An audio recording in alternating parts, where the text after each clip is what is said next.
Bonjour à toi. Prépare ton uniforme de ninja, car aujourd'hui tu découvres la voix de Black Torch. Et fais gaffe à pas te faire cramer.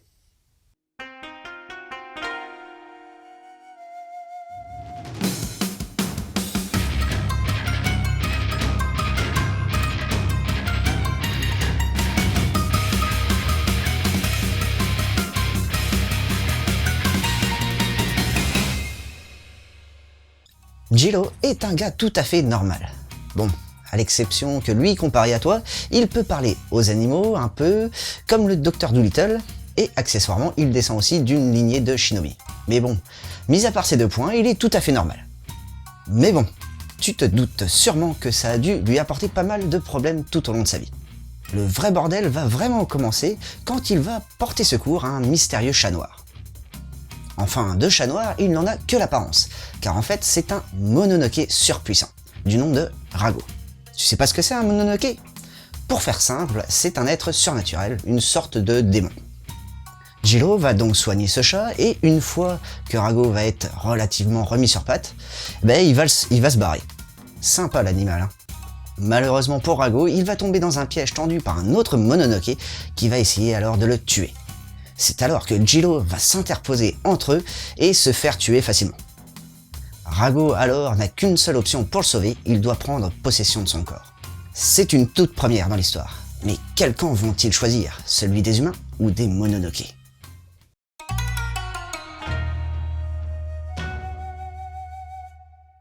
Allez, maintenant on passe au dessin.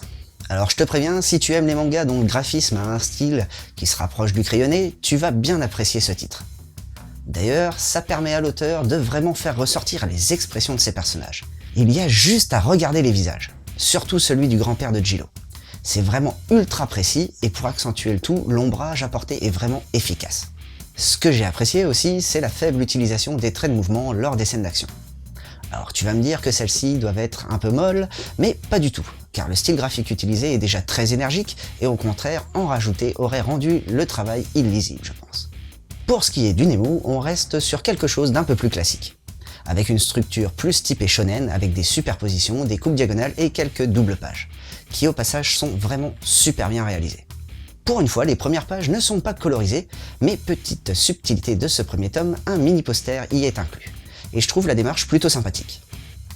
La jaquette, quant à elle, est presque la même que celle d'origine, le seul petit changement est effectué sur la typo, mais cela ne change rien sur l'harmonie de cette dernière. Au passage, je te conseille de regarder la première et la quatrième de couverture. Tu pourras y découvrir une petite interview de l'auteur avec quelques idées de ce qu'il aimerait intégrer dans son scénario. Mais bon, ça reste entre nous.